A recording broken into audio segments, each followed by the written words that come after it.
Burner पर safety pins लगाना क्यों ज़रूरी है, इससे जो है गैस की बिलों में कमी हम किस तरीके से कर सकते हैं और किस तरीके से हम अपनी बचत कर सकते हैं। छलनी को जो है वो आग पे रखने का क्या फ़ायदा होगा और इससे हम अपने ढेरों ढेर पैसे कैसे बचाएंगे। बर्तनों को रखने के बाद हमारे किस तरह से बचेंगे बहुत ज़्यादा पैसे। और क्लोथ पिन को मशीन पे लगाना क्यों ज़रूरी है। बिस्मिल्लाहिर्रहमानिर्रहीम, अस्सलाम वालेकुम। कैसे हैं आप सब? उम्मीद करती हूँ आप सब खैरियत से होंगे। आज हम आपके लिए लाए हैं कुछ इस किस्म के ऑर्गेनाइजर्स, कुछ इस किस्म की टिप्स जिस पे अमल करके आप जो है वो ढेरों ढेर पैसे बचाएंगे और गैस की करेंगे बहुत ज़्यादा बचत। स्टार्ट करते हैं अपनी वीडियो को टिप नंबर 1 से। इस तरह की हमारी मशीनों की तारें वगैरह जो होती हैं वो नीचे पड़ी रहती हैं, जो कि एक मैस क्रिएट करती हैं। तो इनको सेव करने के लिए हमने ले ली है यहाँ पे 2 क्लॉथ पिन। अब हम क्या करेंगे कि ग्लू और गन को ले लेंगे और उसको अच्छे से यहाँ पे हम जो है इसके ऊपर लगा लेंगे। अच्छा, ये काम हम डबल टेप से भी कर सकते हैं, लेकिन वो जो है गिर जाती है और ये बार बार जो है क्लॉथ पिन भी गिर जाती हैं। इस तरीके से हमने एक पे लगा के इसको नीचे की तरफ फिक्स कर लिया और दूसरी क्लॉथ पिन पे हम लगा के उसको ऊपर की तरफ फिक्स कर लेंगे। अब जो हमारी तार होती है हम इसको एक क्लॉथ पिन से गुजार के दूसरी क्लॉथ पिन की तरफ ले जाएंगे और इस तरीके से हमारी पूरी की पूरी तार जो है वो सेट हो जाएगी। और अब हम इसको मशीन को उठा के साइड पे रख देंगे। तो इससे क्या होगा कि हमारी जो है ये जगह किचन में जो है मशीन रखी हुई जो है वो अच्छी लगेगी और जगह जो है वो बिल्कुल मैसी नहीं लगेगी, क्योंकि तार फैली रहती है और तार के लिए हमारी मशीनों के ऊपर कोई भी हैंडल नहीं होता। तो इस तरीके से हम जो है अपनी जाहिर सी बात है जगह को, स्पेस को भी बचा सकते हैं और उसके साथ ये है कि हम अपनी कर सकते हैं वक्त की भी बचत कर सकते हैं कि हमें जब कोई चीज़ उठानी हो तो ये इधर उधर बिखरी पड़ी होती हैं और फिर हमें काफ़ी टाइम लग जाता है कोई भी काम करने के लिए।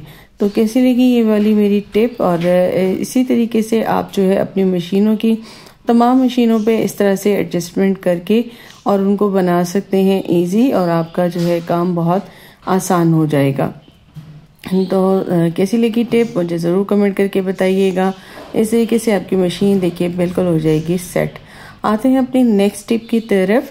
तो इस तरह के हम लेकर आते हैं बाहर से हुक्स, और क्या होता है कि इनके पीछे टेप लगी होती है। इसको जब हम लगाते हैं तो बार बार ये गिर जाते हैं और ये जो है फिर हमारे लिए बेकार हो जाते हैं। तो आपने क्या करना है कि इसके पीछे लगा लेनी है ग्लू गन और इसको अच्छे से लगा के आपने फ़ौरन ही चिपका देना है। अब यहाँ पे मेरे पास ये ऑर्गेनाइज़र था और मैंने इसको, ये मेरा जो है चूल्हे का है और मैं इसको यहाँ पे मैं इजीली लटका दूंगी और मेरा हो गया सेव।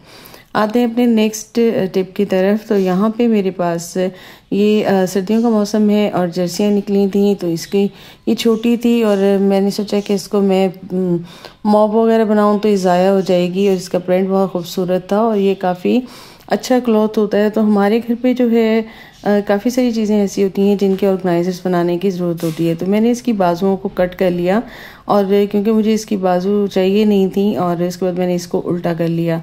अब आप कोई भी ले लें जो कि पोनी ले लें। तो मैंने जो है बेकार सॉक्स का ऊपर वाला पार्ट कट कर लिया था और इस तरह से इसको अपने कपड़े को दे देनी है चूनट और उसके ऊपर वाले पार्ट को आपने इस तरीके से टाई कर देना है बहुत अच्छे से कि इसके जो बाजू की साइड्स हैं और गर्दन वाला हिस्सा है वो फिक्स हो जाए। अब ये कुछ इस तरीके से आपका ऑर्गेनाइज़र बन के हो गया है रेडी। हमारे घरों में इस तरह से चॉपर्स और मशीनें होती हैं जो कि रखी रहती हैं। तो क्या होती है कि जैसे यहाँ पे मिट्टी का काफ़ी उड़ती है और फिर जो है ये मट्टी हो जाती हैं। तो जब हमें काम के लिए इनकी ज़रूरत होती है तो सबसे पहले तो हमें टाइम ज़ाया करना पड़ता है इनको साफ़ करने में। आपने इस तरीके से इस पर चढ़ा देना है और ये आपकी सेफ़ हो जाएगी। फिर अब आपको जब भी ज़रूरत होगी तो आप इसको आराम से उतारिए और अपना काम कीजिए आसानी के साथ, मिट्टी से बची रहेगी। नीचे से आप इसको फोल्ड कर लें। आते हैं अपनी नेक्स्ट टिप की तरफ। नेक्स्ट टिप है हमारी बर्नर्स को लेके कि हमने बर्नर्स में इस तरह से सेफ्टी पिन्स क्यों लगा रहे हैं। आप सोच रहे होंगे कि इनका हमें क्या फ़ायदा होने वाला है कि हमने अपने बर्नर्स पे इतनी सारी सेफ्टी पिन लगा दी हैं बिल्कुल ही इनकी एक एक होल पे। आते हैं आपको बताते हैं कि किस तरीके से जो है ये हमने इसका क्या फ़ायदा लेना है। हमारे चूल्हे होते हैं जब भी हम इनको वॉश करते हैं तो क्या होता है कि इनके बर्नर्स जो है वो बंद हो जाते हैं। पहला तरीका तो ये है कि आपने इसके अंदर जस्ट आपने इसके बर्नर उठाएं और इसके अंदर जो है बेकिंग सोडा और 1/2 कप सिरका डालें, 2 टेबलस्पून बेकिंग सोडा और इस बर्नर्स को इसके अंदर डाल दें, तो ये इसके सुराख कभी बंद नहीं होंगे। सेकेंडली, अगर आप इसके सुराख बंद हो गए हैं तो इस तरह से सेफ्टी पिन से इसमें आप होल के अंदर आप डालते जाएंगे, तो क्या होगा कि आपके जो है ये सेफ्टी पिन की वजह से इसके होल खुल जाएंगे। या फिर मेरी देखें कि ये बिल्कुल होल खुले हुए थे, और क्योंकि जब ये बंद होते हैं तो क्या होता है कि आप जब भी चूल्हा जलाते हैं तो आपकी गैस ज़ाया होती है, जो कि आग जल नहीं रही होती, तो इस तरीके से आपके काफ़ी सारे पैसे हो जाते हैं ज़ाया। तो इस ट्रिक पे अमल कीजिए। आते हैं अपनी नेक्स्ट टिप की तरफ। हमारे इस तरह के हॉट पॉट्स होते हैं, तो अक्सर ये होता है कि जब हम इसको हैंडल को पकड़ते हैं, इसको खोलने लगते हैं, तो ये खुलने में थोड़ी सी मुश्किल आ रही होती है। तो हमारे पास ये मायनीज का ढक्कन था, इस तरह के ढक्कन भी आपके घर में फ्री होते हैं, तो मैंने इसको ले लिया और इसके ऊपर ग्लू गन लगा के इसको मैं इसके ऊपर फिक्स कर दूंगी। अब ये जब मैं इसको आराम से फिक्स कर दूंगी, उसके बाद जब मैं इसको खोलूंगी तो ये मेरा बहुत इजीली जो है इसको मैं प्रेस करके जब खोलूंगी तो मेरा हॉट पॉट बहुत आराम के साथ जो है वो ओपन हो जाएगा और मुझे जो है वो कोई भी परेशानी नहीं होगी। तो इस टिप पे अमल करके आप भी इस तरीके से अपने, अगर आपके इस तरह के हॉट पॉट्स हैं जो, या इस तरह के कुछ बॉक्सेस होते हैं जो खोलने में थोड़ी सी मुश्किल आ रही होती है, तो आप इस तरीके से उस पर अमल कर सकते हैं। आते हैं अपनी नेक्स्ट टिप की तरफ। तो ये हमारे ऑर्गेनाइज़र होते हैं, मैंने ये बाय किया था और इसके जो ऊपर का क्लिप है वो बार बार गिर जाता था, तो ये मेरे लिए बेकार पड़ा हुआ था। इस तरह का आपने ले लेना है अगर आपके पास है। तो इसको हमने जो है वो ग्लू गन लगा दी और ग्लू गन लगा के इसको मैं बहुत अच्छे से फिक्स कर दूंगी, क्योंकि ग्लू गन का ये फ़ायदा होता है कि आपके बहुत सारे इस टाइप के ऑर्गेनाइज़र आपके पास पड़े होते हैं जिनके बैक पे जो है वो स्ट्रिप लगती हैं और वो फिक्स होते हैं। जब वो आपके पास नहीं होती तो आपके लिए ये जो है वो मुश्किल हो जाती है, और इस तरीके से आप जो है इसको लगा देंगे। और मैंने इसको नीचे की तरफ इसका हैंडल कर दिया। अभी देखिए मेरा काम का हो गया और अब मैं अपने स्पून्स वगैरह इसके अंदर लटका दूंगी और ये इस तरीके से मैं अपने जो है मनी को कर लूँगी सेव। आ जाते हैं अपनी नेक्स्ट टिप की तरफ। तो अक्सर ये होता है कि जब हमारे यहाँ बर्तन होते हैं और हम यहाँ पे बर्तन धो रहे होते हैं, तो क्या होता है कि इधर पानी काफ़ी सारा गिरा हुआ होता है। ये मैंने जो बाजू काटी थी, मैंने इसको ये क्योंकि वुल की है, मोटी है और ये बहुत काम की है, तो मैंने इसको यहाँ पे लगा दिया और अब मेरे कपड़े गीले नहीं होंगे। नेक्स्ट टिप की तरफ आते हैं। जब कभी ऐसा होता है खासतौर पे नाश्ते के बर्तन आपके ढेरों ढेर हो जाते हैं, तो आपने इस तरीके से उसको मैसी नहीं करना, फ़ौरन ही वॉश कर लेना है और उसके बाद जो है आपका सिंक एरिया बहुत चमकदार हो जाएगा। आते हैं अपनी नेक्स्ट टिप की तरफ। हमारे चूल्हों पे इस तरह से ऑयल वगैरह गिर जाता है, चाय गिर जाती है, स्पेशली जब हम बच्चे भी काम कर रहे हो या हम कर रहे हो तो जल्दी जल्दी में होते हैं सुबह के टाइम खास तौर पे। तो ये इसके बाजू का जो है सेकंड पार्ट था, इससे आप जो है इजीली अपने चूल्हों वगैरह को क्लीन कर सकते हैं, क्योंकि एक तो ये है ज़रा ऊन का, तो ये जो है वो इजी हो जाएगा। अब आपने अपना काम कर लिया है और उसके बाद आपने क्या करना है कि आपने इसको उठा के जो है वो लटका देना है ताकि सूख जाए।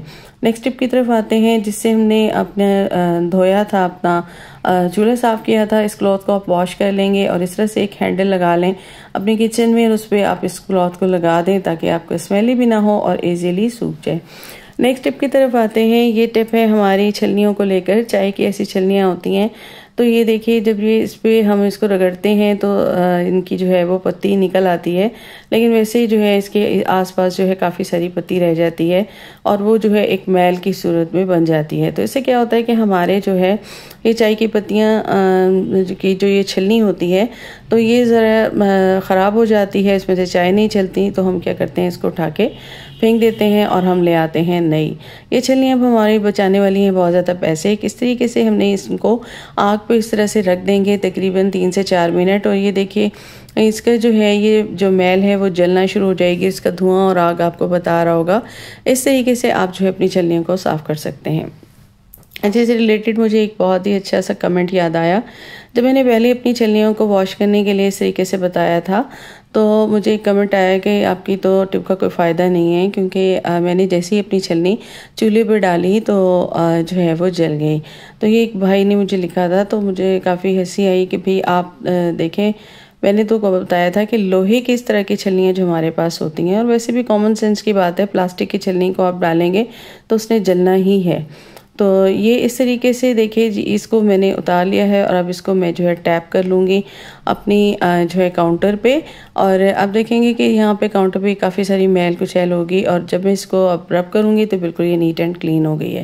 ये आपके सामने बिल्कुल नीट हो चुकी है और इसको कुछ भी करने की ज़रूरत नहीं है। अब रह गई है मेरी ये बाकी दो, इनको भी मैं इसी तरह से उतार लूँगी और उसके बाद मैं इन्हें टैप करूँगी तो सारी मैल हट जाएगी और बाकी मैं इसको बस हल्के से स्पंज से साफ़ कर लूँगी तो मेरी नीट एंड क्लीन हो जाएंगी। तो कैसी लगी मेरी आज की ये टिप्स एंड ट्रिक्स आपको? उम्मीद करती हूँ पसंद आई होंगी। अगर आपको मेरी ट्रिक्स पसंद आई हों तो मेरे चैनल को सब्सक्राइब कर दीजिएगा, बेल आइकॉन को प्रेस कर दीजिएगा। अपना रखिएगा बहुत ज़्यादा ख्याल और मुझे दीजिएगा इजाज़त। अल्लाह हाफिज़।